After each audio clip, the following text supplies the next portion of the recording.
Hello viewers, if you are new to the channel, please hit the like and subscribe button and share it with your friends. Also, click on the bell icon so that you get the latest information about the videos that are uploaded. Hello students, welcome back to the new video. In this video, we are going to continue the ongoing chapter number 2, Microorganisms, Friends and Foe. In today's session, we will discuss about harmful microorganisms. Students, in the last few classes, we have learned many aspects of useful nature of the microorganisms. Now we will see how these microorganisms are harmful to us. Microorganisms can be harmful in many ways. One example is some of the microorganisms cause diseases in human beings, other animals and plants. So, all microorganisms are not useful, some are harmful also. In what way they are harmful? They can cause diseases in human beings, other animals and also in plants. So, those microorganisms which cause diseases are called pathogens. So, when we say microorganism, there are different groups. So, such group of microorganisms which cause diseases in human beings, animals or in plants are together known as pathogens. So, what we can say?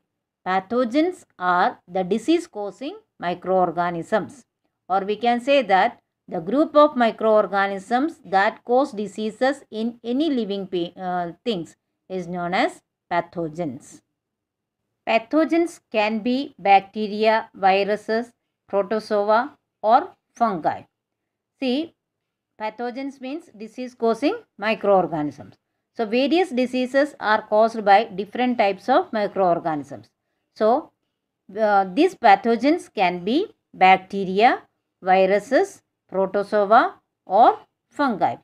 Now, let us see some of the diseases caused by microorganisms.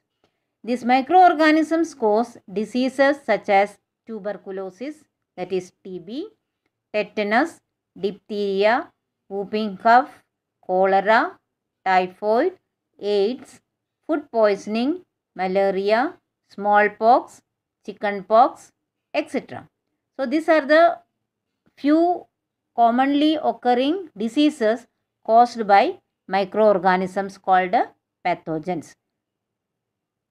Some microorganisms spoil food, clothing and leather objects. See, apart from causing the diseases, some of the microorganisms spoil food also, clothing and leather objects. So, in this session, we will study some of the harmful activities of microorganisms in detail. First of all, we will discuss about the disease-causing microorganisms in humans. Disease-causing microorganisms or pathogens enter our body through the air we breathe, the water we drink or the food we eat. So, we have learned that some of the microorganisms called pathogens cause diseases, and these pathogens can cause disease only if they enter in our body. So, how does this pathogen enter in our body? They can enter through the air we breathe, the water we drink or the food we eat, because they are present in the atmosphere. So, through any of this medium, these pathogens can enter in our body and cause diseases. The disease-causing microorganisms can also get transmitted by direct contact with an infected person or carried through an insect or other animals. See, apart from the food, water and air, this disease-causing microorganisms can get transmitted by direct contact also. Direct contact with an infected person, or it can be carried through an insect or other small animals. See, during this COVID-19 pandemic, we all are aware that it is very important to keep social distancing or to wear mask or to sanitize our hands frequently. What is the reason? By chance or by any means, if we come in contact with any surface that is infected, it will go away by washing the hand. And social distancing should be kept so that we will not come in direct contact with anybody. We don't know that whether the person is infected or not, but we should keep the distance and do not get gathered in large group. Now, when pathogens such as bacteria, viruses, protozoa, fungi, etc. enter our body, they cause diseases. So, by any means, if these pathogenic organisms like bacteria, virus, protozoa, fungi, etc. enter in our body, they cause different diseases. A person who has disease-causing microorganisms in his body is said to be an infected person. Very often we use the word infection or infected person. And when do we say that a person is infected? When that person carries certain disease-causing microorganisms in his body, he is said to be an infected person. Those microbial diseases which can spread from an infected person to an healthy person through air, water, food or physical contact, etc. are called communicable diseases. See, communicable means that can spread from one person to another. So, what are communicable diseases? The microbial diseases which can spread from an infected person to an healthy person. Which are the medium? It can be through air, water, food or direct contact. Such diseases are called communicable diseases. In short, what we can say? Communicable diseases are those microbial diseases which can spread from the infected person to an healthy person through the means of air, water, food or direct contact. In communicable diseases, the disease-causing germs get transmitted from a human being, an animal or the environment to another human being. So, these communicable diseases or infectious diseases, the germs can spread from or get transmitted from a human being to human being or from an animal to a human being or from the environment to another human being. And some of the examples of communicable diseases are common cold, cholera, chickenpox, tuberculosis, malaria and AIDS. So, when we say these all diseases are communicable, what do you mean by that?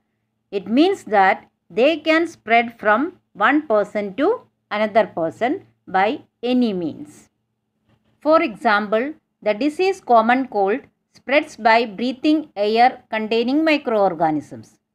See, common cold is a very infectious disease and it spread from the infected person to an healthy person by breathing the air containing microorganisms. That means it spread through air. Let us see how does it happens. The disease common cold is caused by a virus. A person suffering from common cold is infected with common cold virus. When the person suffering from common cold sneezes, fine droplets of moisture carrying thousands of common cold viruses are spread in the air around. See, the common cold is a viral disease. That means the common cold is caused by a virus. So, when a person is suffering from common cold, we can say that he is infected with common cold virus. That means he has common cold virus in his body. So, when that infected person sneezes or coughs, then what happens? The fine droplets of moisture carrying these thousands of common cold viruses are spread in the air around. You know that viruses are very, very small. That is the smallest microorganisms. Therefore, even a very small or tiny droplets of moisture, that is the spit, can contain thousands of common cold viruses that get easily spread in the air around. When a healthy person breathes in this contaminated air containing common cold virus, the virus enters his body and he also gets common cold disease. So now we know how this common cold virus get into the air. So if a healthy person breathe in this contaminated air which contain common cold virus, then what happens? The virus enters his body and he also get the common cold disease. The communicable diseases can occur and spread in the following ways. First one, by breathing of air containing microorganisms. That means the air we breathe, if it contains the disease causing microorganisms, then we can get infected by the particular disease. Second one, by taking infected food or water. As we have seen earlier, infected food or water is one of the medium through which we can get this communicable disease. Third one, through insect bites like mosquito. Mosquito is an insect through which the bite of the mosquito can spread the malaria. Fourth one, by sharing infected injection needles. Nowadays, the injection needles are not shared, that is disposable injection needles are used. Before that, sharing an infected injection needle is also one of the reason for the spread of communicable diseases. Fifth one, by physical contact with an infected person. That is, if we come in contact with an infected person directly, then there is chances that we also get the disease. For example, the common cold disease spreads by breathing air containing microorganisms. The disease called cholera spreads by taking infected food or water. That means one of the example of communicable disease is common cold. It spreads through by breathing the air containing microorganisms. In the same way, cholera is another communicable disease that spread by taking infected food or water. And the disease called malaria is spread through insect bites. And the disease called AIDS spreads by sharing infected injection needles or through physical contact with an infected person. Students, some of the common infectious diseases in human beings, their causative pathogens, mode of spreading and preventive measures are tabulated here. Please go through it thoroughly. So students, I hope you have understood the topics very well, but still if you have any doubt, you can write in the comment section. I will surely try to solve it as early as possible. Here are some review questions. Please solve it in your notebook. Thank you.